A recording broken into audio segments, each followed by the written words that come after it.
So what we did was utilize the Compact Reconnaissance Imaging Spectrometer for Mars on board NASA's MRO, the Mars Reconnaissance Orbiter. Sure. To identify spectral signatures of hydrated minerals called perchlorates, which, of course, are widespread in the rocks and regolith on Mars. And we found the spectral signatures in seasonal dark streaks called recurring slope lineae. RSL. Exactly. They sometimes appear when the temperatures at the surface of Mars rises up to about 0 degrees Celsius. And the recurring slope lineae were originally spotted by Lujendra Ojha. Luju. Oh, Yes. I love his work. He's great. He's a great guy, too. So he's now a PhD candidate here at Georgia Tech, and he used the orbital mapping spectrometer to identify hydration via the 1.9 micron vibrational H2O spectral band. And then Mary Beth Wilhelm, another PhD candidate here at Georgia Tech, suggested that perchlorates could be the best match for the previously unidentified spectral feature at 2.15 microns. Of course. So basically, that's how we confirmed that water flows on Mars today. Wow. That is really fascinating. Thank you. But I was just asking you if you knew where to find a water fountain, because I wanted to get a drink before the show. Right. Yeah, sorry, I have no idea.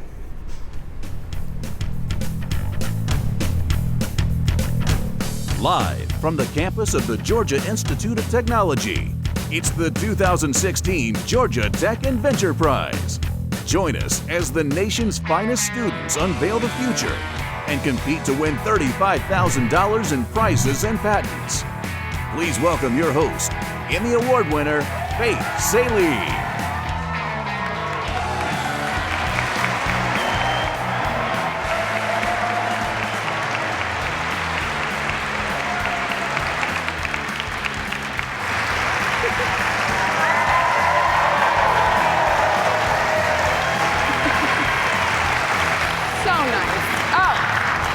I feel buzzed. Thank you. Thank you so much, and welcome to the 2016 Georgia Tech Inventure Prize.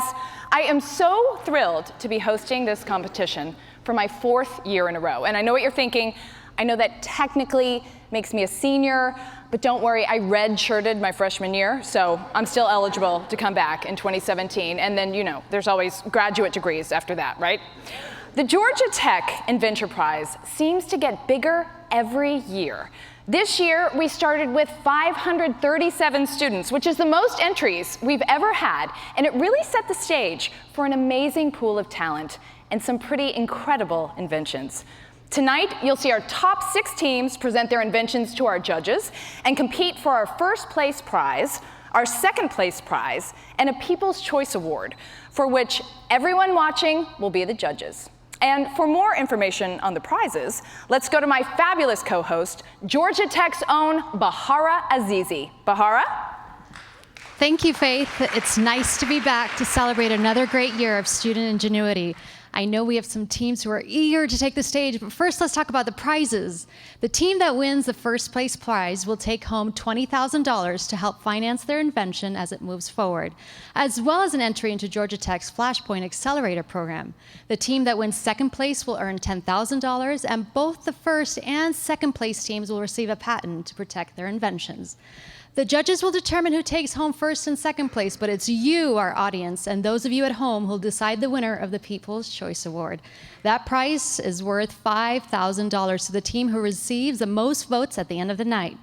Please remember that People's Choice voting won't open until all 6 teams have presented their inventions. So if you're watching at home or here at the First Center, you'll have to be able to cast your vote and cast it fast by texting your favorite team's keyword to 22333 or by visiting online at pollev.com/inventure. I'll give you those keywords at the end of each presentation. I'll remind you of them again before voting opens. Remember to watch out for autocorrect when casting your votes, and you can only vote once per device. So wait until the last presentation has concluded and then choose wisely. I'll tell you exactly when it's time to pull out those phones. But now, Faith, I'm sending it back to you. Thank you, Bahara. Our judges have joined me on stage. They're hydrating. This is going to be very grueling, you guys. Before we meet our first team, let's meet the experts who will be evaluating their inventions. First up is someone you may recognize from last year's competition. He's an Atlanta-based entrepreneur and the co-founder of AirWatch, which is now the largest enterprise mobility management provider on the planet. Please welcome back Georgia Tech alum John Marshall.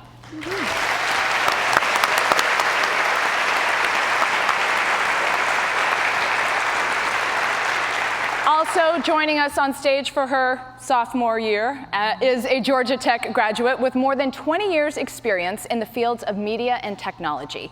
She currently works as the Chief Customer Officer for technology startup Yext, who just passed the $100 million revenue mark. Please give it up for Ms. Wendy Sturgis.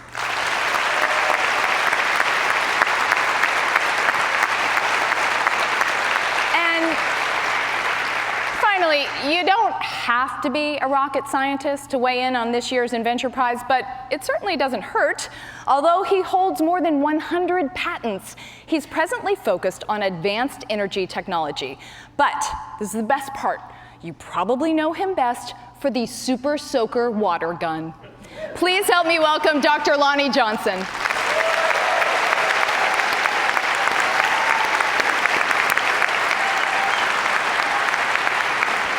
Thank you all for joining us this evening. I'm sure you're eager to get started, as I am. So let's meet our first team of the evening, Team Wobble.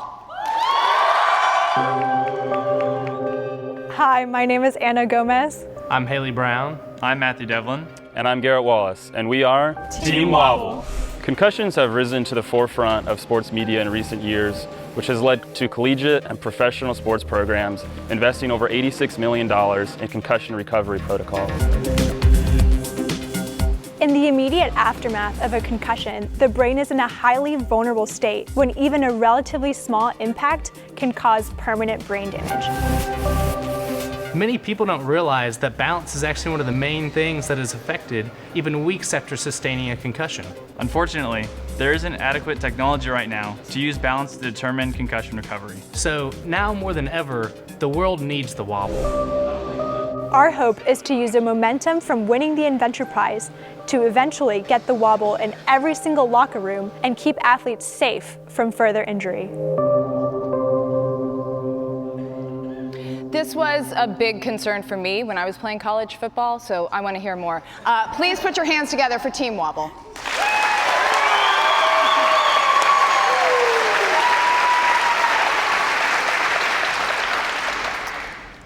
Concussions.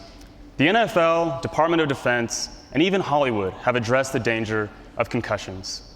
But what do we really know about concussions? Well, one thing researchers agree on is that concussions cause balance problems. So if we were able to measure balance, we could measure concussions. The trouble is, it's difficult to measure balance, and this is why. Haley is demonstrating the current method that we test balance for concussion recovery. He simply stands on one leg, and a physician counts the number of times he loses his balance. It's so easy, his brain's barely engaged in the activity. And that's exactly the problem our team identified, is that current balance testing methods don't require the brain to actively maintain balance. So we created the wobble. The wobble is going to take Haley's brain out of its comfort zone. Here you can see Haley actively trying to maintain his balance as the platform wobbles underneath him. Force sensors are also measuring how well he is balancing. By forcing his brain into an active state, we are able to detect the damage caused by a concussion. So now with the wobble, we are able to use balance as a means of measuring concussion recovery. And this is important because then we can determine at what point someone has recovered enough to do certain activities. So for the student athlete, when they are ready to return to the classroom. For those defending our country, when they are ready to return to combat. But concussions also have a serious safety concern. And I could share with you how scary this can be, but I would rather share with you a story that inspired our team. And here it is. As a sophomore in high school, I got hit really hard at football practice. After running through the concussion protocol, my coaches felt that I was okay, and I felt okay to play in the game the next day. A regular hit in that game sent me in a helicopter to a hospital to undergo brain surgery. My parents got there, the doctors are not very optimistic that I would make it through the surgery. It was a miracle that I made it out like I did. Many people with the same injury either don't make it through the surgery or have serious health complications afterwards. So as you can see, concussions can be life-threatening, and they can also prevent us from returning to our daily lives. The wobble can help improve both of those problems. Our team came together around this idea, around this story, and so far we've developed 2 iterations of our prototype, spoken with the director of the NCAA Concussion Research Task Force, validating our technology, and we've set up a pilot study with the Westminster Schools of Atlanta this fall. Winning the Inventure Prize would give us the money and the patent we need to make that next step. We are confident that the wobble will become an integral part of the solution to the concussion problem, and we hope that you can help us get to our next step. Thank you. This is a really hot topic, and this is a very impressive and timely creation. So let's put our judges to work. What questions do you all have for Team Wobble? Great. Great job, guys. I would have liked to see Lance Austin on that after the kick, the six kick last year. See if after he got tackled by his team. So you talked about combat, and also is it portable? Do you see this being carried with teams? What levels are you thinking? Are you thinking all levels of football? And then talk a little bit more about combat. I want to hear more about the market and how you're thinking about who it's going to go to. Sure. So actually, in terms of combat, almost a quarter of our active military service members will suffer a concussion. And after speaking with neurologists, they told us that one of the reasons that limits the implementation of balance testing devices is portability, cost, and ease of use. Yeah. So these are some of the things challenges that we tried to design for. And high school athletes are actually 3 times more likely than collegiate or professional athletes to suffer catastrophic brain injuries. So we're really looking at focusing in on the high school market. And actually just this past week, a head football coach from a local Atlanta high school saw a couple lines about us in the local paper, and he reached out insisting that they be a part of our pilot study and promising resources, facilities, and players to help move our research forward. That's great. So, question I have, I don't have good balance. So, how do you know sort of a steady state or the difference between fatigue or cramps or, somebody that's really active or somebody that has bad balance versus somebody that's really going through a concussion and identifying these false positives? Right. So, actually, false positives false negatives are actually a huge problem. And we are looking to do more validation to look at the effects of fatigue and the other things you mentioned, but the main thrust of it is what matters is your difference from your baseline. So at the beginning of the season, players would go on the wobble, and then we would track their performance over time. And then are you sending that data, you're collecting it and identifying it with a specific athlete? So, the sidelines can be chaotic, but once you start capturing that data, you have some HIPAA liabilities and patient data and all of that. So is somebody sort of saying this person is on it at this time and tracking that? Correct. So we are actually looking at developing a software for data management that would be hosted on a HIPAA compliant server. And this could actually be a really powerful tool for clinicians, because one of the reasons we don't know a lot about concussions is we don't have enough data. So if we could take the data from the wobble and put it all in one place, then all of a sudden a clinician could be like, oh, these interventions are working and these aren't. Mm-hmm. And would you have different levels of how much it wobbles based on the age, the sport, those types of things? Correct. So we are able to adjust the settings based on the patient population, and this is actually really important to be able to move into other markets. I actually do balance research at the Emory Center for Rehabilitation Medicine, and we work mostly with older patients. So assessing risk of falling for older patients is a huge public health problem, and if we can quantify their risk of falling, we can intervene sooner. We got less than a minute left. Lonnie? So how do you intend to deploy these systems? Will they be located with the teams? Will the teams operate them themselves? Will they be trained in terms of how to operate it and what to look for? So more generally, in terms of distribution, the short answer is we're not looking at doing it all by ourselves. So we've actually been in preliminary talks with one of the industry leaders in balance testing, and they told us they can see the wobble fitting in really well to their product line, and we really want to move acquisition talks forward. But first, we need a patent and data to really bring leverage to that negotiations table.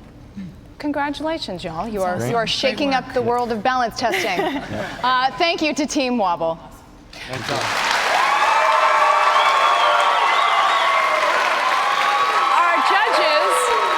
done with their questions, but Bahara still has a couple more. So I'll send it over to her and one of Team Wobble's biggest supporters, Bahara. Yeah, Faith, I can't stop wobbling myself, of course, because I'm nervous. But I'm here with Donna Hayes, who's a certified athletic trainer at the Westminster Schools. You're dealing with different sorts of wobbling, right? Do you deal a lot with concussions? We do. We deal at a lot of different levels. And, we talked about just dealing with the athletes. We have a concussion team that deal with concussions throughout our entire school, from our students to going back to PE. So we have a return to play, return to learn, return to play. So this would be a great instrument for us to be able to use to improvise and put people back to where they are safely returning to whatever sport or just school PE. Yeah, so it'll definitely help further your field of work. Absolutely. We're always, in the sports medicine world, we're always searching for tools to help us to make a better decision to make sure all our kids are safe. Excellent. So we shouldn't wobble on this one for sure. Wobbles, all right, if you agree with Donna here, then make sure to text the keyword wobble to 22333 when it's time. Back to you, Faith. Thank you, Bahara. We are off to a strong start, so let's keep things rolling along with a team who's looking to, well, keep things rolling. Team Tech Charging. I'm Dorier. I'm Mitchell. I'm Isaac. And I'm Josh. And we are Team Tech Charging. And one of the biggest sources of pollution is the pollution that people generate every day by driving to and from work.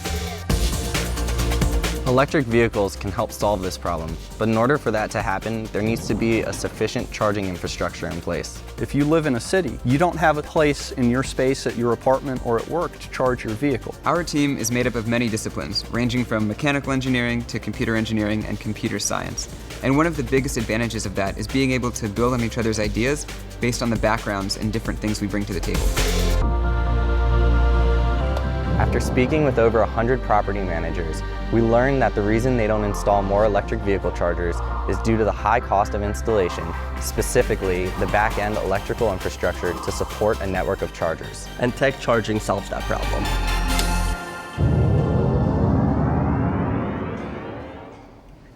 I'm excited to learn more, so let's hear more from Tech Team Charging. Thank you. After speaking with all of these electric vehicle drivers, we started to hear the same story. Drivers getting to work, but not having a place to charge their vehicle. So we talked to property managers and asked them why more chargers weren't being installed. The answer was simple. They couldn't afford the expensive electrical infrastructure upgrades it takes to support a network of chargers. So these drivers were stuck. Many of them told us they were anxious. They'd leave over an hour early for work just to get one of the charging spots or charge their vehicle on the way to work. Well, Tech Charging has developed an intelligent power strip for electric vehicle charging. Our solution allows property managers to install more chargers without having to upgrade the expensive electrical infrastructure of that building. We can take the 2 chargers they already have in the building and expand it to serve the 15 to 20 vehicles they need. For places like airports where cars are parked for much longer periods of time, we can take a couple chargers and expand it to serve 30, potentially 50 vehicles. When we talked with our customers, they told us they needed this solution right now. So we put our minds together and developed a software solution that we could run on chargers just like this one right here that are already being used across the country. We put a charger like this at each spot, and the driver just plugs their vehicle in and uses the Tech Charging app to tell us when they're planning to leave. Our proprietary algorithms then place them into the queue to ensure that every driver gets the charge that they need by the time that they need it. We're currently working on our first installation site at an office building about 20 minutes north of here. We were able to save this property manager over $25,000 in electrical infrastructure upgrades. We also gave him the ability to charge 4 times the amount of vehicles as he would have been able to without using our solution. The electric vehicle market has been growing for the past 6 years and is continuing to see incredible growth. Every major auto manufacturer right now is producing at least one, if not an entire line of plug-in electric vehicles. Cities across the world need a solution for charging infrastructure, and Tech Charging is here with that solution. Our next step is to install over 250 plugs in the Atlanta area. From there, we will continue to work full-time to scale our solution to cities across the country and across the world. And winning the Inventure Prize would give us the resources to make this happen. Thank you. That's powerful stuff, y'all. All right, judges, what do you think? Lonnie, you have a poker face. It's actually very impressive. So how do you intend to market the product? How do you intend to contact the various property owners?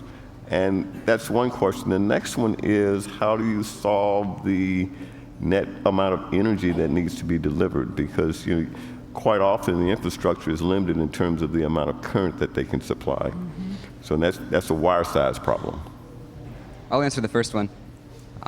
So we're currently partnering with a few of the major distributors of electric vehicle supply equipment in Atlanta and the Southeast, and we'll be partnering with them, getting them to install our system along with our own ventures into the community, and then from there we'll be able to extend and expand to the country. And with respect to the energy, ultimately you have to provide the energy that you have to provide. But the real crunch isn't the peak energy that you need, it's the power in the back room that the code makes you have available. Because right now, if your system isn't protected, you have to have all of the power to run every single charger at the same time, even though that never happens in practice. But with our solution in place, we protect the system from ever turning them all on, and so you can have a smaller transformer in the closet that feeds the electricity. What's unique? What is unique relative to other people that are entering this market? Yeah. So currently, the majority of the market is focused on short-term parking solutions, so retail, for example. However, after talking with our customers, we really know that they need long-term parking solutions. So this includes hospitals, hotels, airports, apartment buildings, and that's where the open market lies. And if you think about energy as being power times time, all of our competitors are focused on the power component. We're the only technology that uses time to optimize the energy distribution. But, so just to follow on that, you talked about parking at an airport or at work all day. I guess I'm trying to figure out, do people, when they go to the airport, they're not coming back to move their car. So, or when you go to work, you don't want to come out in the middle of the day and start moving car for the next person in the queue. So how does that really work in one of these big dispersed parking lots? Yeah, so right now the drivers do have to leave work to move their cars, but using this solution, we'll put chargers like this at 15 or 20 spots, and when they arrive at work, they plug their vehicle in, and we take care of the rest from there.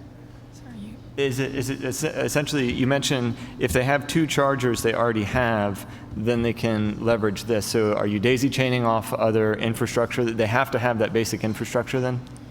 Oh, that's exactly right. And buildings have different infrastructure, but the average in an older building would be enough for 2. And so we can daisy chain from that power line for 2 and make it a power line for 8 or 10. Got it. I was just going to ask, so, I mean, you've made the investment. How much does it cost to manufacture, and how much are you planning to sell it for? You want to take that? Yeah, sure. So we're not actually manufacturing our own chargers. We're using chargers like this one, which are on the market for about $500–600. And so the building would just install as many of these chargers, and then our software would just run on top of That's that. what I was trying to get at. So it's a minimal incremental cost, right? They just have to license the software. I'm just trying to understand, right? You're piggybacking off of a purchase they're already making, and then you're saying it's just an incremental. And then what are you thinking that incremental cost is going to be per unit for the software? Go ahead. Free. That's the wrong answer. Not quite free. So what we're looking at is to have maybe around $200 of an annual fee per plug at the installation site. And that's a little variable. We're still in earlier stages right now. And at scale, we'll also have a subscription fee for the drivers for access to our chargers in the locations that want us to charge them. So I have a question as well. Power management is not new, so is there intellectual property here? How do you protect yourself from someone else writing software to do the same thing? So right now we have a provisional patent on the math and the algorithms that efficiently use these charges. And our strategy is to turn that into a series of utilities. For example, our drivers have told us that you don't have the same priorities. This is a cliffhanger. Your time's up. Can you finish the sentence with an answer? And so every use case becomes a utility patent with slightly different math. Bam, mic drop. Thank you very much. Thank you, judges. Thank you, Team Tech Charging. Now let's send it over to Bahara. I believe you have somebody from the audience who can tell us a little bit more about Tech Charging's story. Faith, I definitely do. I think behind every great invention is much love and support. So I'm here with Kelsey, Dorier's wife from the team. So tell me, long process, lots of lonely nights? Yeah, so Dorier's been working on this full-time for about a year. So in the meantime, I've been supporting us on my nonprofit salary. So the idea of him getting funding is very exciting, getting it off the ground, hopefully get some income rolling in. I know, so you're probably going to expect some sort of revenue from their revenue generation from this and winning the prize. Yeah, I'm hoping for at least a really nice dinner. Oh. To start. You got to set your, you got to ask for more. So a lot of pressure on Dorier to win tonight? Definitely.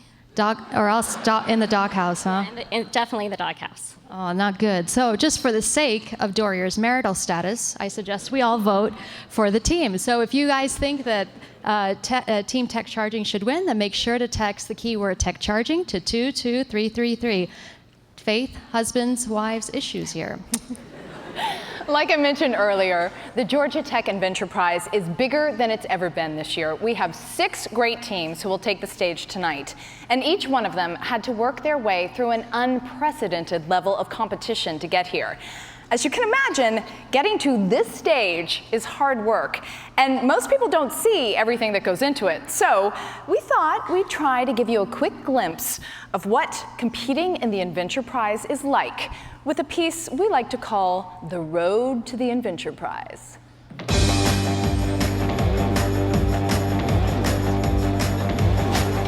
The road to the 2016 Georgia Tech Inventure Prize is not always a direct route. For most of the 500-plus students who started signing up for the competition as early as last summer, it's sometimes been a bumpy ride. Its use is to optimize medical treatment. All right, we're going to do that again. The competition officially got underway with an event last September when former finalists and winners were on hand to offer advice to students hoping to follow the trails they'd already blazed. When somebody asks you about your idea, being able to say it in the most simple terms.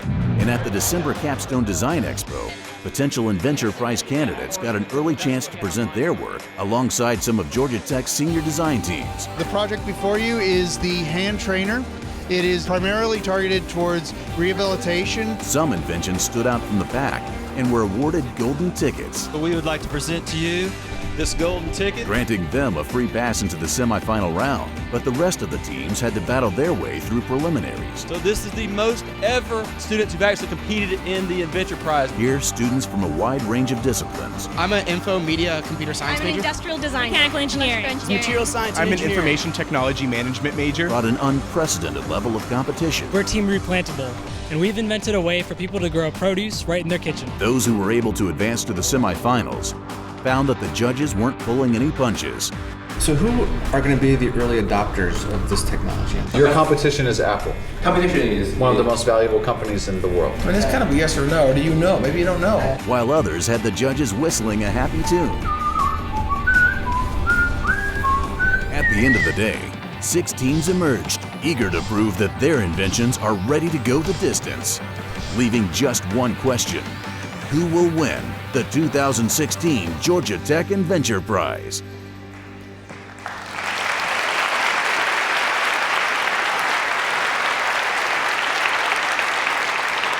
Just watching that makes me sweat. But maybe our next team can help me rehydrate. Let's take a look at Team True Pawnee. Hi, I'm Shannon. I'm Sarah Lynn. I'm Naomi. And I'm Sam. And we are Team True Pawnee. Last summer, Shannon and I went to India on a research project. And India, like many parts of the world, has challenges with water quality. We began to investigate this, and we discovered that contamination was happening at a cup level. Every year, nearly $60 billion are spent bringing clean water to developing countries. But it doesn't matter how clean your water is if the last thing it's going to touch will contaminate it. 1 in 5 hospital beds are filled with someone who has been affected by a waterborne illness. And True Pawnee will change that. We've spent months conducting background research on our product, but the best moment so far has been when we conducted lab tests and saw results that exceeded our expectations. The idea for our product came from our trip to India, but the beauty of True Pawnee is that it can be adopted worldwide. Please give a warm welcome to Team True Pawnee.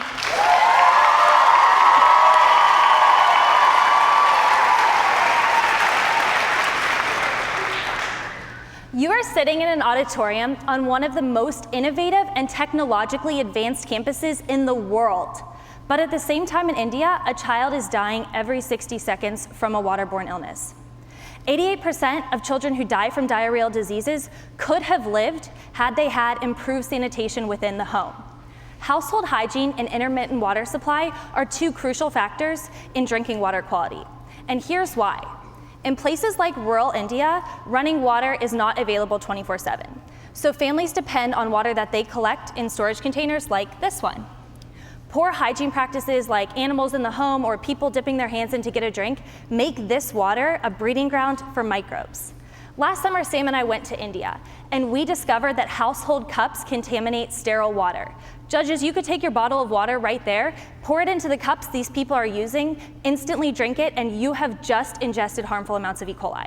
We were shocked. Contamination is happening at the very last point, negating all previous efforts. We looked for a solution, but a huge problem with bringing innovation to underserved areas is limiting behavior change and cost for the user. So for our solution, we took an old school approach from ancient India itself, copper, and with that, we created Trupani. This is the Trupani kit, a cup and a lotus. Both are made of stainless steel but have been electrodeposited with copper. Copper is antimicrobial. That's been known for centuries. But by coating it, we get the benefits without the cost. The lotus goes into the storage container, and it releases ions into the water to kill harmful microbes. These microbes could be E. coli, but they can also be staph or MRSA. We chose the lotus design because the lotus flower means purity in Hinduism and Buddhism. Part 2 is this cup. It prevents biofilm formation, battling the last point of contamination. In the lab, we've tested effectiveness and durability with great results. But winning the Inventure Prize would let us take our product to India to pilot with our users. We plan to work with local researchers who are already excited about copper-based water purification techniques. But the beauty of Trupani is that it can be expanded globally. So we've been working with the World Water Relief, who have expressed interest in bringing our design to the Dominican Republic and Haiti. We are only 4 women, and the problem of global water quality is bigger than us. Inventure Prize, it's bigger than all of us. But change starts somewhere. Thank you. Well done, Trupani. Yeah.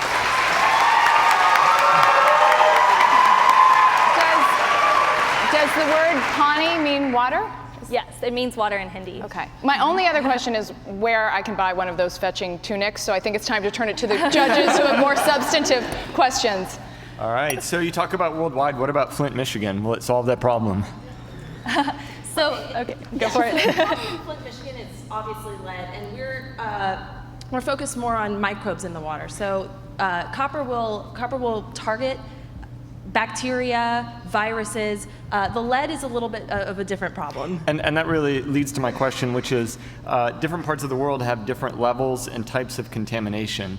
And the end user wouldn't really know what type of contamination. So as an end user, how would I know if it's solving my problem? And then I know durability and the length isn't really there, but how would I know when it's no longer capable of solving my problem? Yes, okay, so the lifetime of our product we've tested in the lab, and we found that it would last for a little under 4 years. But the problem is that this is assuming ideal conditions. And in India, you can't really assume ideal conditions. And so that's why it's so important for us to bring our product to the users to see how they interact with it so that we can have a better estimate of how long it will last and how long it will be effective. And what about the types of things? How do you know as an end user if it's solving, is there any indicator or any indication of where it should be used as an end user? I don't know if I have a microbe problem or if I have a different disease or bacteria.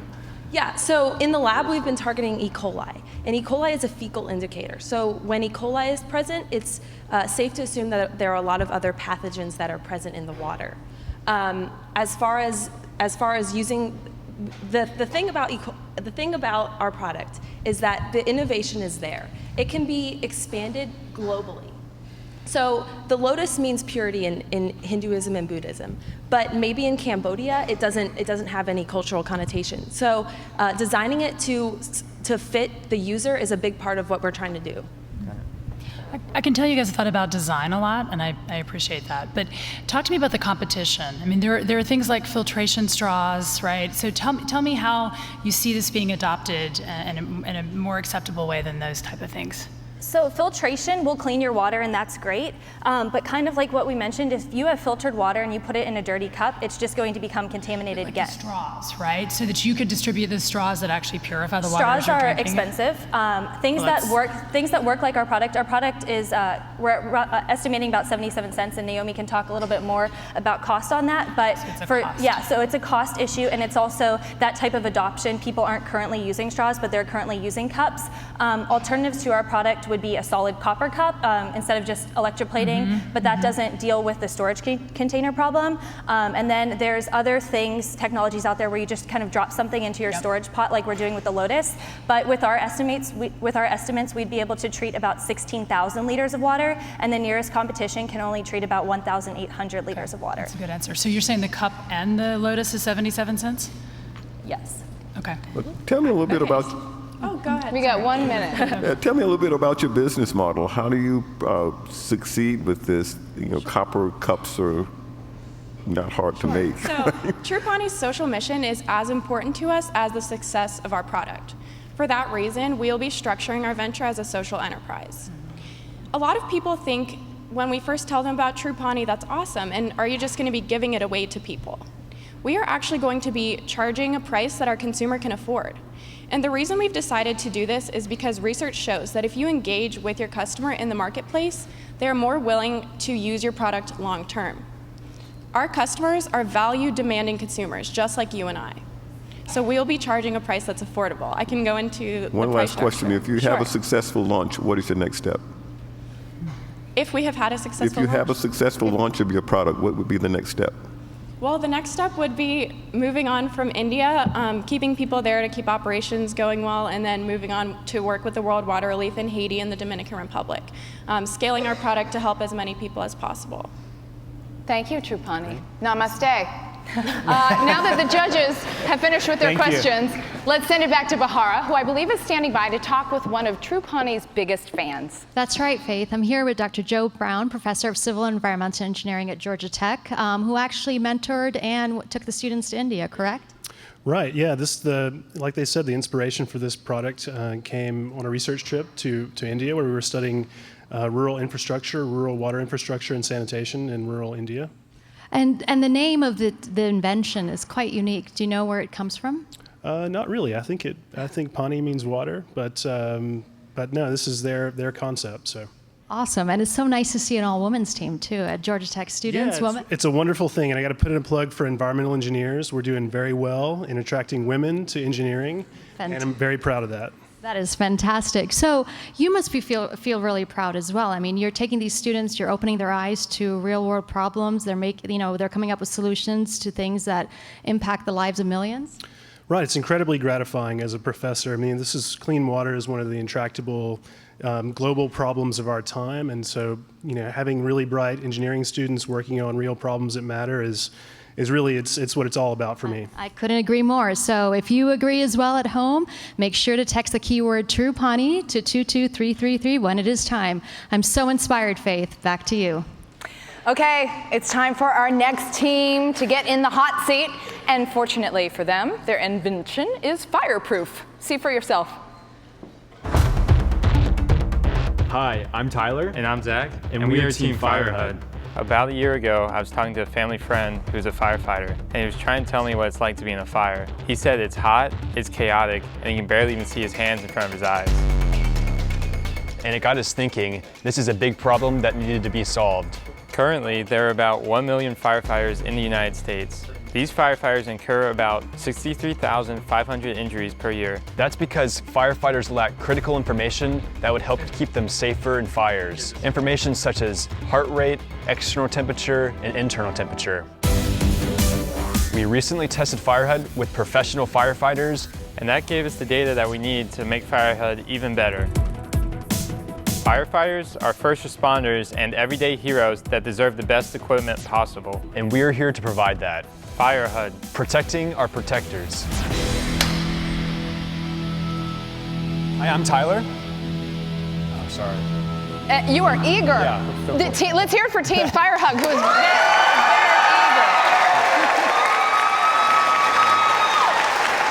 Go for it, Tyler. Sorry. Hi, I'm Tyler. And I'm Zach. And we are Team Fire HUD. And we've also brought David along with us, who's a firefighter, to help demonstrate our product. As you can imagine, inside a fire, it's hot, it's chaotic, and you can barely even see your hands in front of your eyes. Who would volunteer to walk into this hellish nightmare? There are about 1 million heroes that put their lives at risk every day to help protect people like me or you. These acts of selfless bravery is not something that they simply do, it's who they are. Unfortunately, they do not always come home. The #1 killer of firefighters is sudden cardiac arrest, and the #1 injury is overexertion. The true problem is the firefighters are so focused on rescuing others that they do not realize that they are pushing their bodies past their limits. We have created a solution that will allow the firefighters to view bodily information and environmental information in real time. David is currently wearing Fire HUD. Fire HUD is the next generation in firefighting equipment. It includes a heads-up display for firefighters and a software application for their commanding officers outside, which will display life-critical information. This information includes things such as internal and external temperature, heart rate, and respiratory rate. And up until now, this information has been unavailable. Let me show you the display that David is looking at right now. Over here, yep. As your eye gets closer to the display, everything comes into focus. The top 3 areas of the display are where all of the life-critical information is located. The bottom 2 areas that you see is the communication area with the incident commander. The incident commander is the outside official directing the entire fire operation. This is the screen that the incident commander sees. For the first time, the incident commander now has a detailed profile of the firefighter's physical status in the fire. We recently took Fire HUD to be field tested.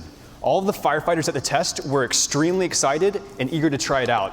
One firefighter even brought the device into a burning building. We got great feedback and input from all the firefighters there. Let's hear what David has to say about it.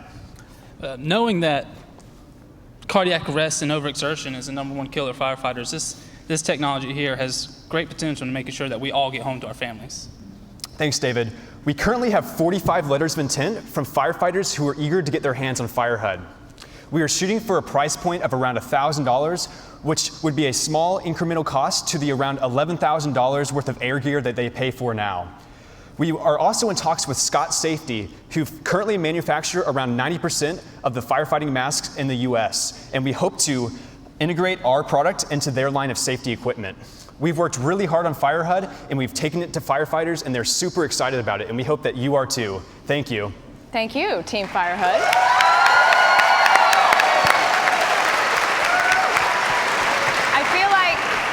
I feel like maybe your invention could be helpful on a bad first date. You know, it'd be like, danger, fall back, evacuate the scene. Judges, what do you think? Yeah, first of all, I think anything we can do to help first responders is always so important.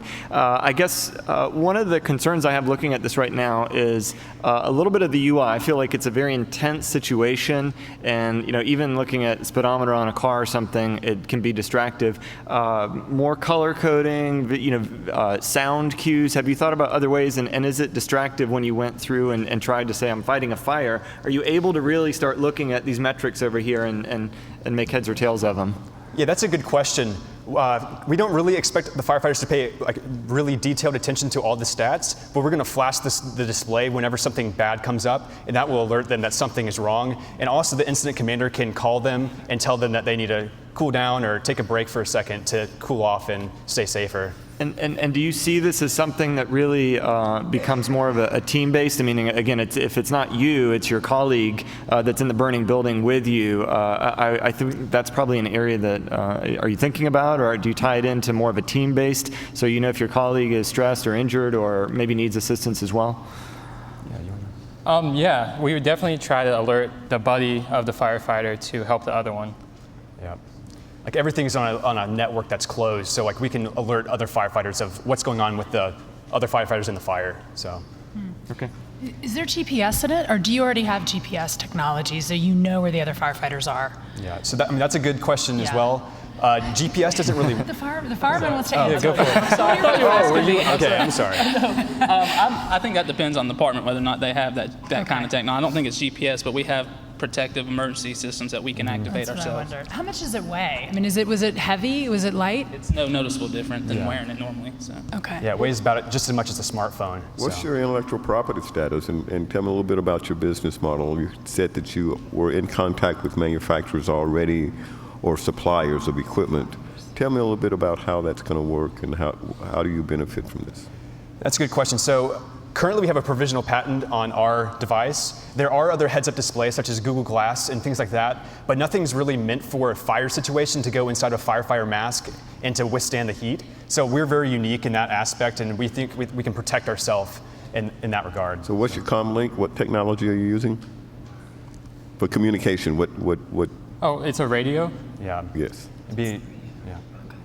And this Scott Safety, I mean, kind of building on the kind of the commercial, what share of the firefighter municipalities do they have? Are they there? You said they're a player, but are they big? How big are they? Yes, so Scott Safety makes 90% of the masks. They're So currently 90% of the market. As well as the air gear too, like the tanks and everything they wear. Okay.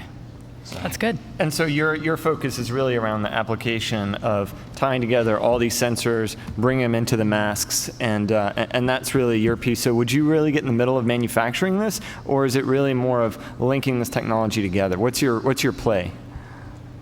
So yeah, we're definitely working on the actual device and progressing that, and then we want to eventually retrofit our device into their existing masks. But we are going to be working with manufacturers to make our product real. So is working with manufacturers, are these the people who are already making this equipment? Are you going to do a license, or do you want to set up a factory? I want to be clear on that.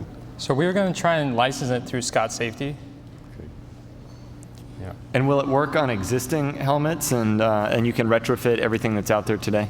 Not all masks, but all of Scott Safety's masks have a similar attachment on the side, and we can use that to attach our device. So that's around 90% of the mask in the U.S. that we can work with and retrofit. And I guess my last question is, again, when you're thinking about heat and all these elements and stuff, failure rate on this equipment, and obviously you have electronics and sensors, fire and these temperatures aren't really conducive to some of the technology maybe that you're putting in these situations. Yes, so we went on a field test and we took a different prototype into the fire, and that was really what we were testing, is how well our electronics would survive. And we found that our housing that we built actually did a better job of insulating than the actual firefighter mask. So it stayed well below the threshold for electronic components failing inside of our. You burned up your time. Okay. You guys did a great job. Thank you so much. Lonnie, I just have a suggestion. I'm not an inventor, but maybe if you team up Super Soaker Shooter with this technology, I think you guys can't be beat. Well done, everyone. Thank you, Team HUD. Thank you. Now let's find out whom Bahara has standing by to give us the inside scoop on Team Fire HUD. Bahara.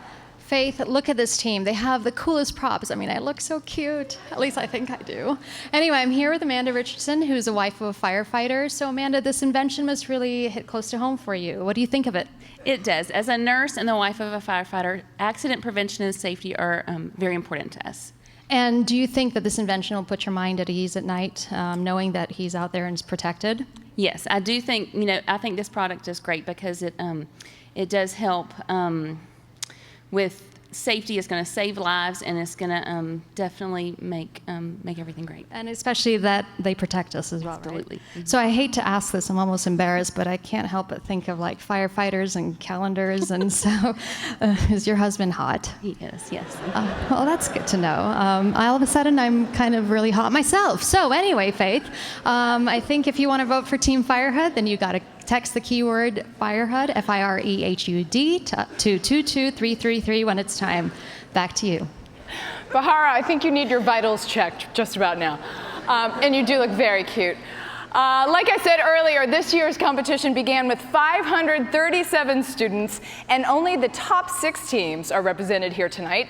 I wish we could show you all of the inventions that were entered into this year's competition, but that would take an entire show by itself. So instead, here are a few of the clever creations that unfortunately missed out on this year's Inventure Prize.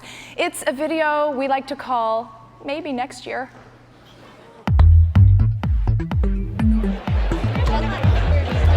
We're Team Dermetrics. We're Team Club Scrub. We are the team, the League of Extraordinary Engineers, and this is our project, Iron Joey. There's only one question. What is your invention? This is the Inventure Prize. One of the features of our shoe is that it connects to social media. And I invented Otto, a portable car seat, footrest, and organizer. The artistic people are going to go nuts over this. And these 16 different sensors detect my brain electrical activity. I think it's great that you guys are trying to change human nature. We have created a device that tracks the tennis acceleration swing over time. Basically, I go into a training environment to train different signals to go left, right, up, down, rotate, forward, backward. And by creating diffraction gratings in order for it to be polarized to eliminate the ultraviolet light. Seems simple to me. A parka uses 2 insulated layers of air to keep you warm on the inside and a layer that's waterproof on the outside to keep you dry in cold conditions. Maybe you're onto something with this. A parka. It keeps my girlfriend warm and it'll keep you warm too. Have you talked to any real people, like real customers? I'm going to win this year's Inventure Prize because I have a great idea and I have the charisma to back it up. Your dad must be proud of you. Interesting ideas. Of course, our next presenters won't have to wait until next year. In fact, let me introduce you to them right now. They are Team RoboGoalie. Hi, I'm Sil. I'm Jifeng. I'm Cole. I'm Tim, and we are Team RoboGoalie. Over 240 million people around the world play soccer. However, one of the biggest problems they have is collecting the ball and wasting energy and breaking their train of thought. Currently on the market, there's nothing that solves the problem of retrieving the ball, and we were very surprised to find this out. As mechanical engineers, we got right to work on it. When we were working on our project, one of the biggest challenges that came up was how to make our solution portable and cost-effective for anyone to enjoy. The potential market for RoboGoalie is huge, from the recreational level all the way to the professional level. We are very excited about RoboGoalie because there are over 240 million soccer players worldwide, almost no competition, so we can't wait to bring RoboGoalie to the market. RoboGoalie, where perfection meets practice. Please welcome the gentleman representing the future of soccer training, Team RoboGoalie.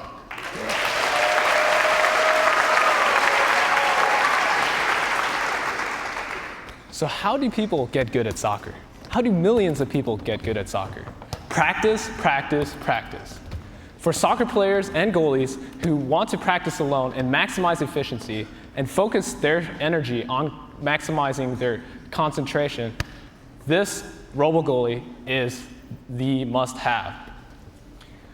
Players need to concentrate on kicking the ball, but by running and picking up the ball each time they kick, players lose their concentration. And they waste the opportunity to kick and retrieve the ball many more times. Also, it is literally impossible for goalies to practice training alone. In this video, you'll see what makes RoboGoalie unique. So how it works is the player kicks the ball into the goal, and RoboGoalie automatically scoops up the ball and shoots it back to the user. This process can be made even more efficient with multiple soccer balls, because one ball is returned shortly after another is kicked. Simply reversing RoboGoalie's direction allows goalies to practice alone, which has never been done before. Although our goal is to get RoboGoalie into the hands of everyone, our primary target at the moment is soccer teams until we gather enough resources and research to continue to the individual level. After developing a high-tech version of RoboGoalie, we plan on selling it to soccer teams for around $3,000. And since a pair of soccer goals already cost $6,000 to $7,000, RoboGoalie would be an amazing addition to the team. Since we weren't sure if people would actually buy this, we went out to investigate. So far, we have met with 3 university soccer teams to demo RoboGoalie to them, and have received letters of commitment from each of them to purchase RoboGoalie when it comes out on the market. We have also gotten contact information of over 100 people who are eager to follow up with RoboGoalie, some of which are in the audience right now. Winning in Venture will help us to transform RoboGoalie from something crude to something more refined to continue in our journey of getting RoboGoalie into the hands of users. RoboGoalie is now for sale for pre-orders on our website at robogoalie.net. So let's see RoboGoalie toss out the game ball. Okay, you've got about 20 seconds right now, so this might be a cliffhanger. You guys, seriously, you got to watch out, and you can't catch it with your hands because this is soccer.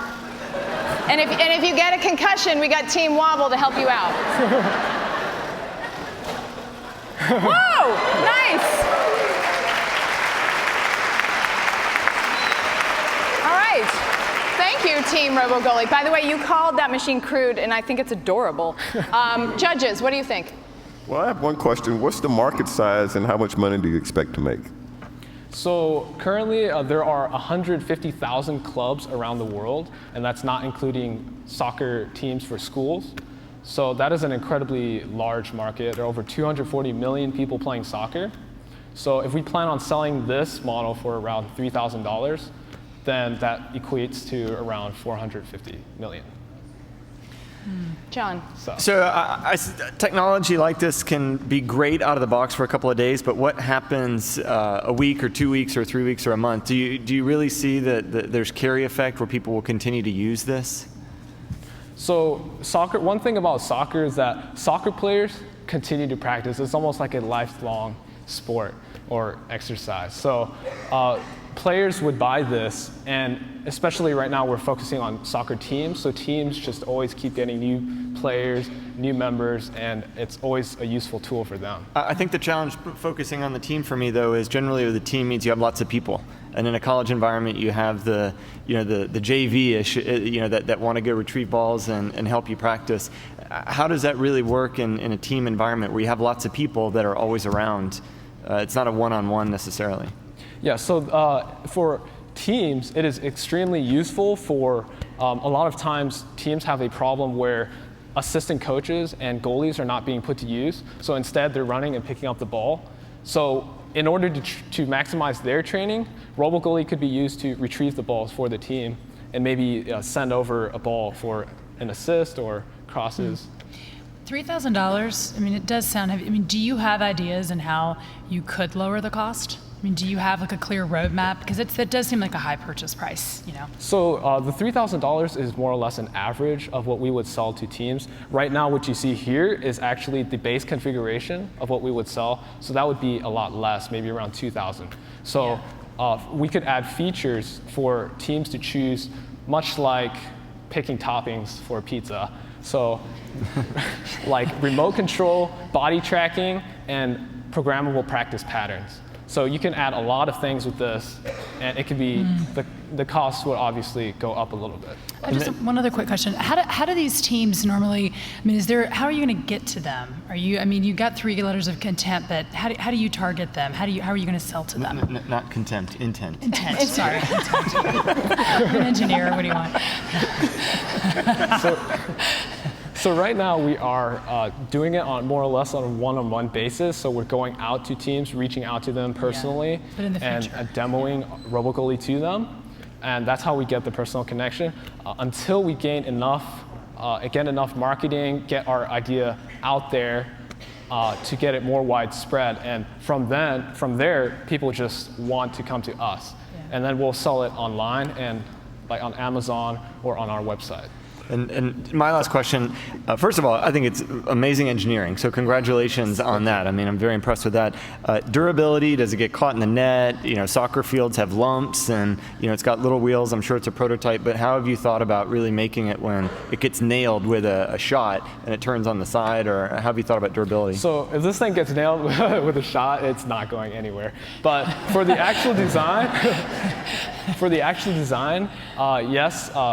Worrying about robustness to the net, to weather, all that would be taken into consideration. We'll basically put RoboGoalie inside a cute little shell.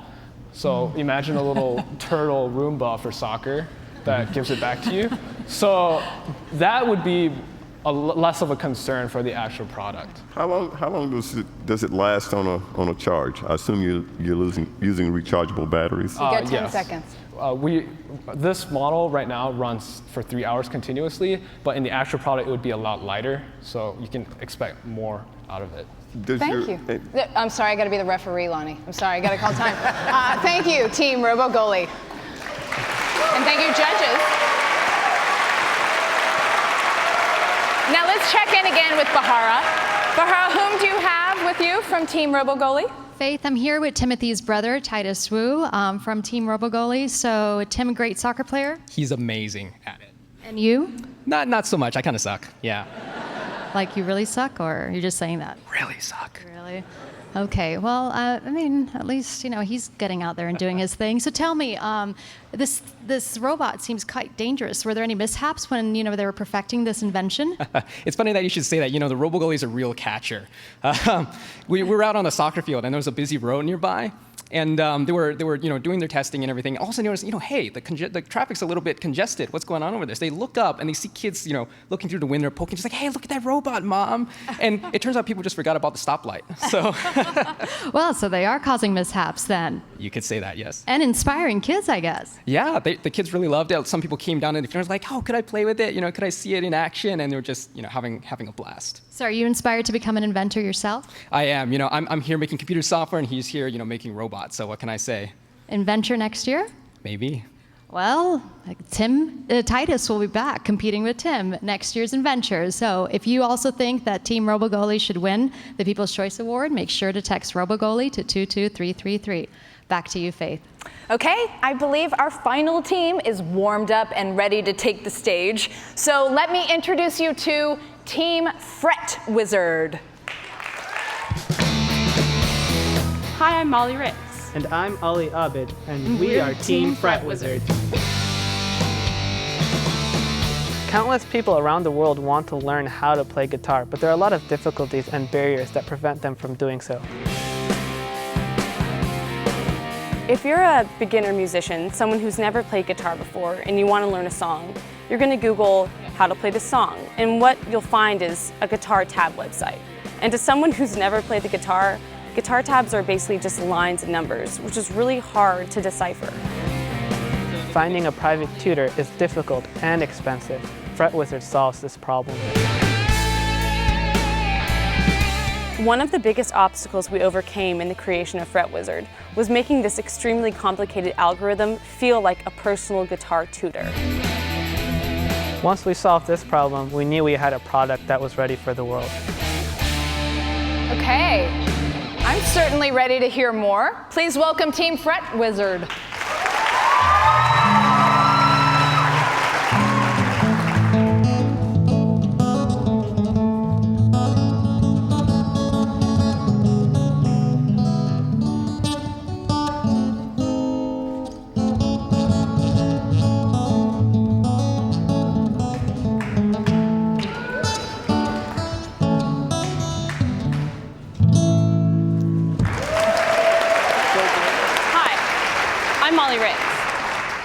I'm Molly Ritz. And I'm Ali Abid. And we're transforming the way you learn guitar. Now I know Nick just inspired all of you to pick up your guitar and play the Georgia Tech fight song. But some of you don't know how to play the guitar. So you go on your search engine and you type in how to play the Georgia Tech fight song on guitar. And here's what you'll find. Guitar tabs, the musical notation of a song. But you've never played guitar before, and you don't know how to read these lines and numbers, and the tabs themselves don't tell you where to put your fingers on the guitar. So do you struggle to decipher these, or do you give up? Well, we're giving you a better option, Fret Wizard. Fret Wizard is a program that takes your indecipherable guitar tabs and teaches you exactly how to play a song. You can play the video.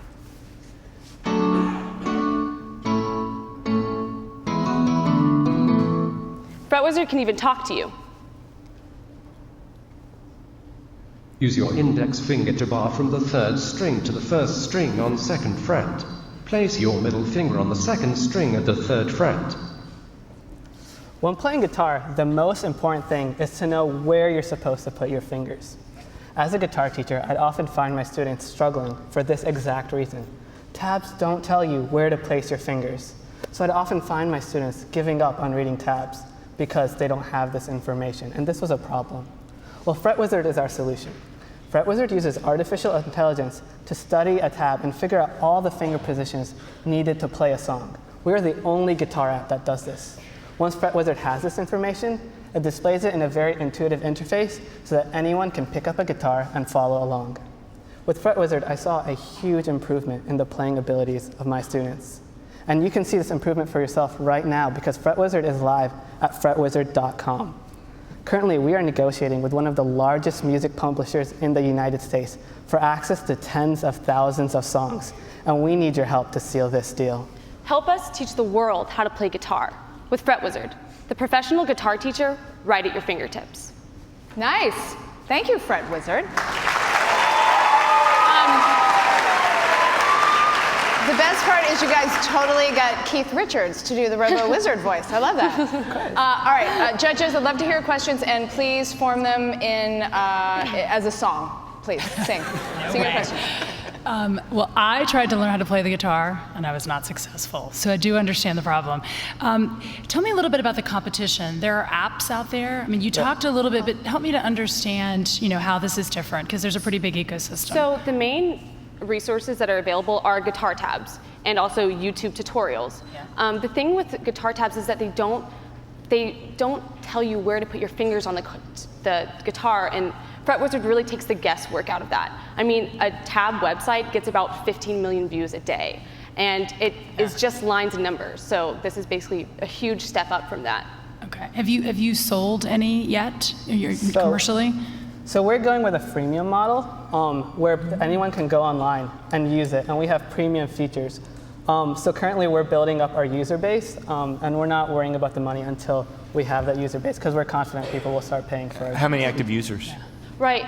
The main thing is that what we need is the access to all those songs, and that's what we need, in Venture Prize for, is to get access to using all those songs. And after we have those songs, then, users will come. Basically. So how do you adapt this to a new song? So the way it works is there's going to be a bank of tabs on the site. Anyone can submit a tab, and it's available for anyone else to use. When someone submits a tab, the artificial intelligence analyzes it and figures out the finger placements. Then it's an active tutorial for everyone to be able to use. Guitar Center is a client of mine. It'd be interesting to talk to them, I mean, they probably from a distribution. Have you thought about other instruments? Is it applicable to piano? I mean, I'm just curious. That's our next step. We wanted to really nail the guitar and then move on to other instruments. But we're really confident that this could be expanded, especially with the enthusiasm that we've gotten from the people that have been using our app. Right, this is expandable to so many different instruments, and actually the narration feature that you saw is bilingual, so we can adapt any language to that feature. So it really is a global product. How can you really compare results? It did look a little complicated when it was telling me where to put fingers, and how do you really compare results of this versus another tool? So the one thing that separates us from any other thing, no other app out there tells you where to place your fingers. Nothing else does that. That's what separates us. And so you can slow down the pace of it narrating and everything. And from that, no matter what skill level, you can just find your song, and it will tell you how to play the song. The one concern I have sometimes with technology is obsolescence. And do you feel like in 2 years' time, something with lightweight artificial intelligence and augmented reality combined will really make that obsolete to a certain extent? I don't see that as a concern. We do have a provisional patent, and we're on the application of our A-star artificial intelligence algorithm applied in But I think of an augmented reality where I could almost, virtually see fingers and where to put it on a guitar. I'm just thinking if you're thinking along those lines in the future. Since we are the only app out there that tells you where to place your fingers, I think we'll be the first to step into that domain as well, since we have that head start. So you're on the internet, you have users now, you're generating traffic. Yes. And your business model is to, what do you do with that? First step is to get access to all those songs that people want to learn. I mean, right now we have public domain songs, so like Canon in D major, but not a lot of people want to play that song on the guitar. After that, I mean, we've been in discussion with Guitar Center and places like that, so really getting endorsement. Do you need a license to adapt those songs to your Right. And that's why we need to win the Inventor Prize, to get access to those licensing. So have you thought about licensing your technology, or since it seems like it's developed? When we're referring to licensing, we're referring to access to host those sites on our tabs, because those are copyrighted materials. All right, Team Fret Wizard, we're gonna have to play you off. Thank you very, very much. And thank you, judges.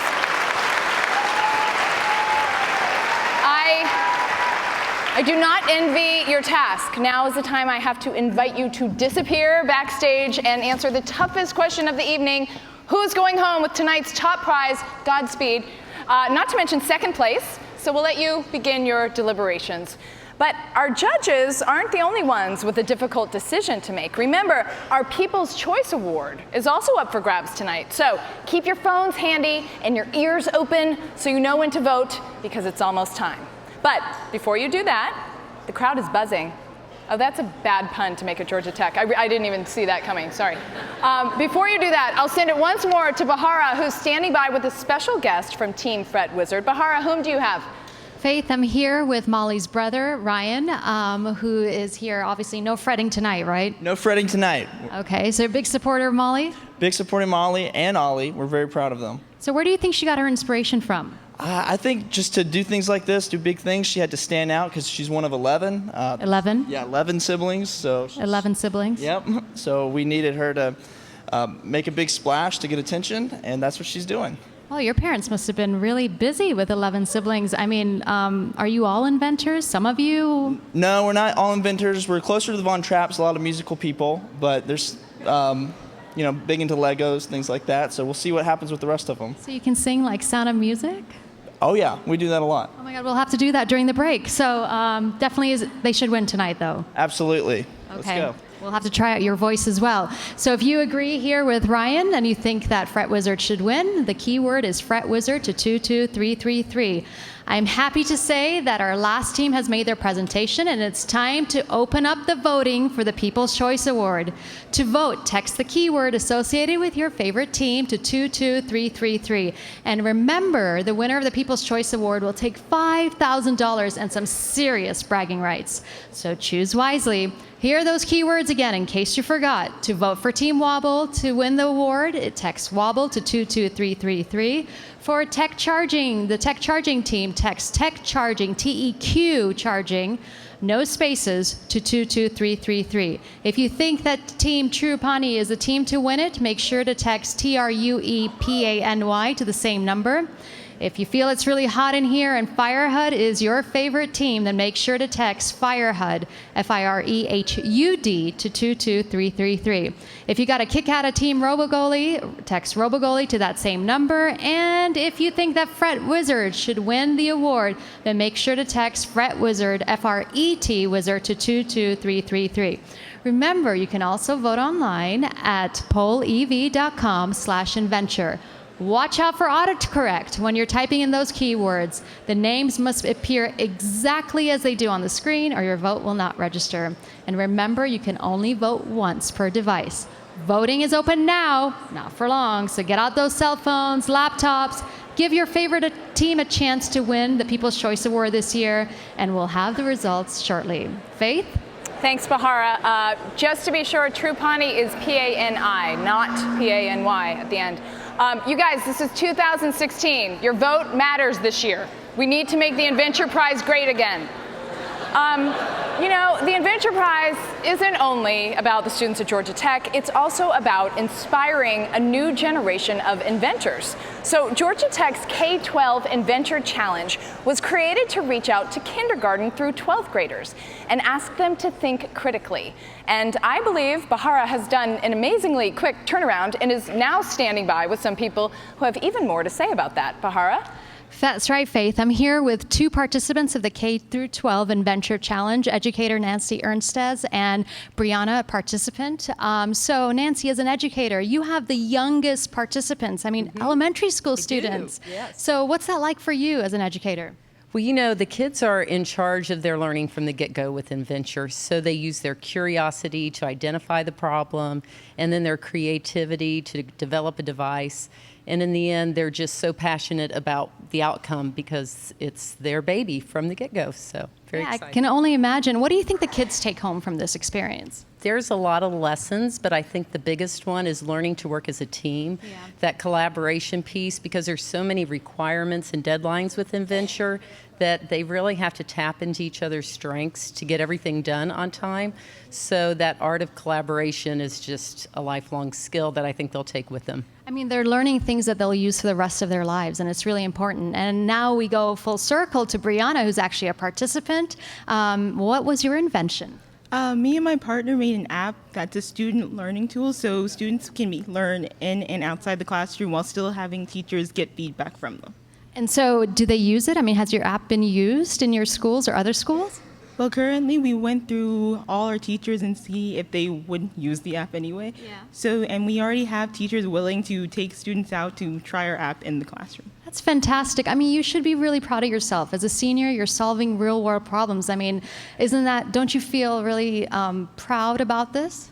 Well, I feel really special for it because I know how much technology is how much our society is turning to technology. So the fact that I get to be a part of the technology and the change makes me feel like I'm really contributing to my future and the future of others. You're making an enormous impact. Both of you are, as an educator, as a participant. This is a really, really good initiative. Congratulations to you both. I think Inventure is inspiring us all, and Faith, I can't tell you how I just feel proud just standing next to the two of you. And I'm going to send it back to you now. Thanks, Bahara. We still have some time before our judges crown a winner, which means we have 6 teams backstage desperately wishing they could invent a way to see the future. And while we can't do that, we can check in on the progress of some of our Inventure Prize finalists from the past in a piece we call, Where Are They Now? For 8 years, the Georgia Tech Inventure Prize has supported student inventors as they turn their revolutionary ideas from concepts into reality. Team Sanovation! Our invention, the Soften2 toilet, won the 2014 Georgia Tech Inventure Prize competition, and I've since been able to move to Zambia to pilot our second iteration to continue bringing innovation to sanitation. Several contestants are bringing their inventions to market right here in Georgia, like 2013 finalist Erica Tyberski, who formed a company based on her AnemoCheck invention. AnemoCheck has since undergone testing around the world, had results published in leading medical journals, and is in the process of negotiating a global license. Other participants have found their way to the national spotlight, like 2014 finalist Partha Unava, who took his team's invention to the highest stage in the country. We got invited to the White House to present the Better Walk crutch to President Obama. The common theme for all of these inventors is that the Georgia Tech Inventure Prize has played a large role in setting them on their road to success, like 2009 finalist Joy Bulamwini. The most valuable thing Adventure Prize gave me was confidence to make my ideas a reality. And the seeds that the Georgia Tech Inventure Prize has sown in schools across Georgia with its K-12 Inventure Challenge program are bearing fruit. Freshman Nick Rupert and Carlton Winstead competed in the challenge in high school and now attend Georgia Tech. Last year, Carlton and I were seniors on the team at North Oconee High School that won the K-12 Inventure Challenge. And that experience only solidified our dream of coming to Georgia Tech. And with the momentum sparked by the Georgia Tech Inventure Prize, the future of innovation across Georgia has never looked better. My name is Jessica Gordon, and last year I competed in the K-12 Inventure competition when I was in 5th grade at Cheatham Hill Elementary School with my invention of the Shrinky Binky, and I won 1st place. When I graduate high school, I want to go to Georgia Tech and win the Georgia Tech Inventure Prize.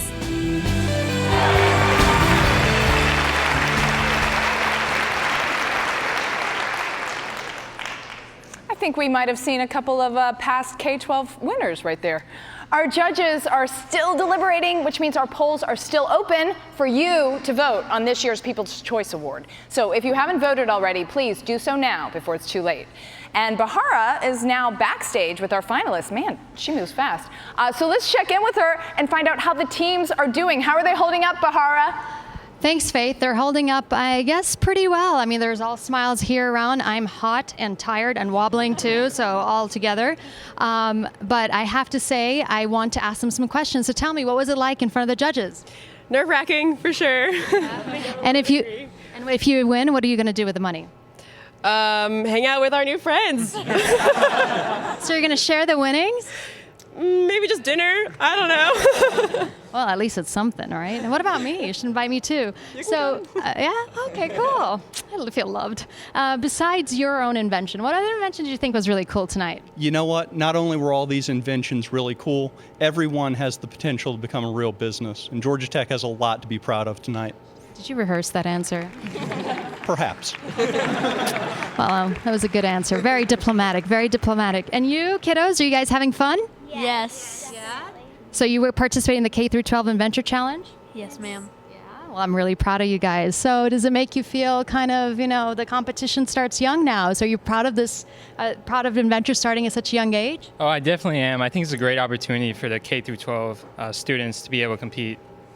I wish I had that opportunity. I used to play with Barbies, and that's pretty much it. I used to cut their hair off and hope that an invention could come up that their hair would grow again. Anyway, I think we're almost ready to see who won not only the People's Choice Award, but first and second prize. So Faith, take us home. Thank you, Bahara. Okay, our judges have rejoined us on stage, which means the final decision is ready to be rendered. Wendy, when you sat down, you went, whew. But you guys, you look confident, you look peaceful. Can you tell me what was the hardest part about making your decision tonight, Wendy? I mean, they all did such a great job, right? And I think weighing the inventiveness versus kind of the commercial sides, right? Because trying to decide it's an incredible invention, but how commercially, viable is it? Was tough. What about you, John? I think this year amazing products that could have huge impact, and several of the products can have a very significant impact, and that was really difficult for us.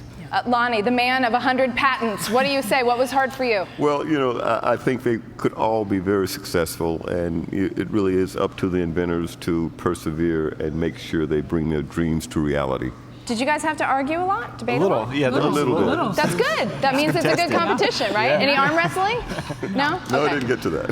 All right, let's get to the moment our students have been waiting for since September. Finalists, you can come join us on stage, please. Our envelopes this year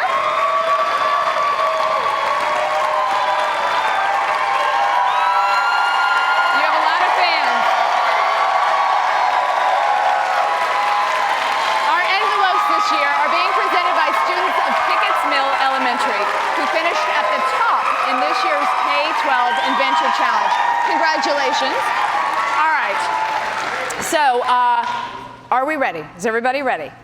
May I have the People's Choice envelope, please? Is that you? Thank you. Velcro, patented in 1955. Okay, the winner of the 2016 Georgia Tech Inventor Prize People's Choice Award and a check for $5,000 is Team True Pawnee.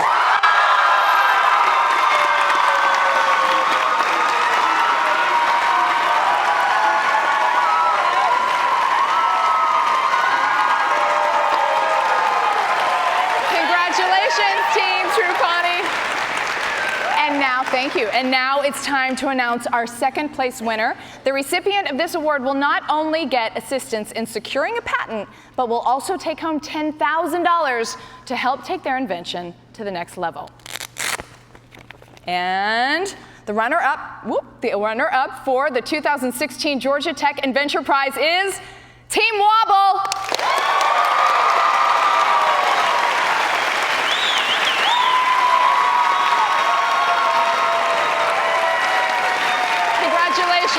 Congratulations. Okay. And now, the moment we've all been waiting for. I love getting to say this. The envelope, please. Thank you. Can you hold this for me? Thank you. The winner of the 2016 Georgia Tech Inventor Prize is Fire Hug.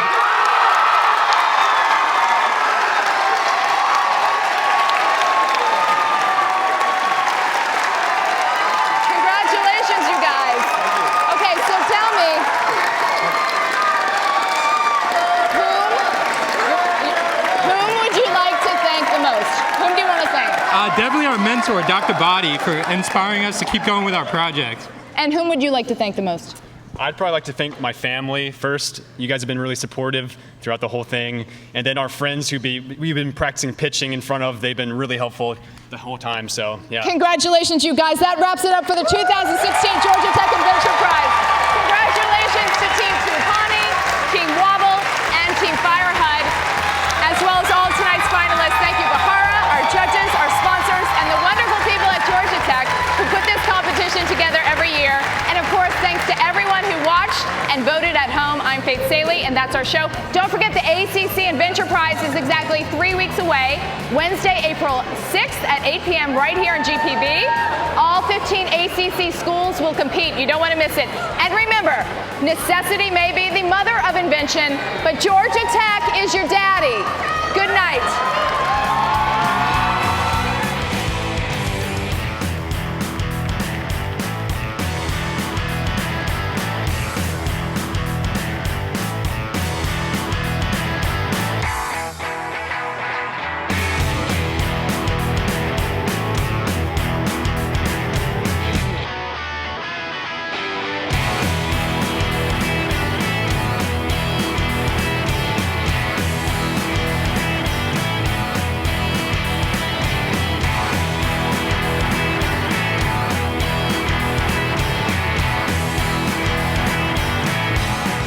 Funding for this program was made possible in part by the ACC Academic Collaborative, the Center of Innovation for Manufacturing, IronCAD, the Georgia Tech Research Corporation, and the Georgia Institute of Technology.